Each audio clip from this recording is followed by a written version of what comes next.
Breaking news చూస్తున్నాం. కొత్త parliament లో జరుగుతున్న ప్రత్యేక సమావేశాల్లో మహిళా రిజర్వేషన్ బిల్లును ప్రవేశపెట్టింది కేంద్రం.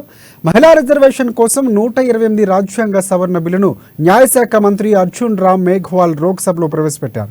ఇక ఈ బిల్లు పాస్ అయితే చట్టసభల్లో మహిళలకు 33% రిజర్వేషన్తో పాటు ఎస్సీ ఎస్టీ కోటాలను 3/4 రిజర్వేషన్ కల్పించబడుతుంది.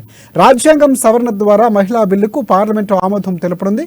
ఇక ఈ క్రమంలోనే కొన్ని కీలకమైన విషయాలు వెల్లడించింది మోదీ సర్కార్. మహిళా కోటా కోసం 128వ రాజ్యాంగ సవరణ బిల్లును సైతం లోక్సభలో ప్రవేశపెట్టారు.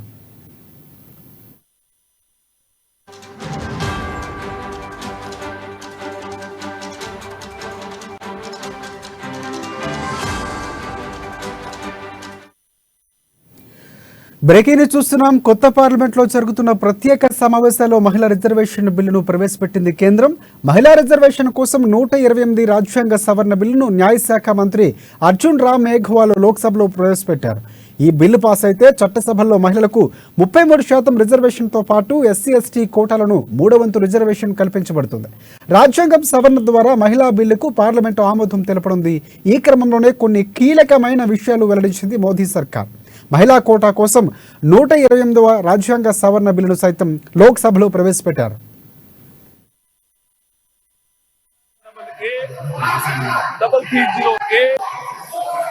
मैं कॉन्स्टिट्यूशन 128 अमेंडमेंट बिल 2023 के संबंध में कुछ तथ्य सदन के समक्ष रखना चाहता हूं। ये महिला सशक्तिकरण से संबंधित बिल है।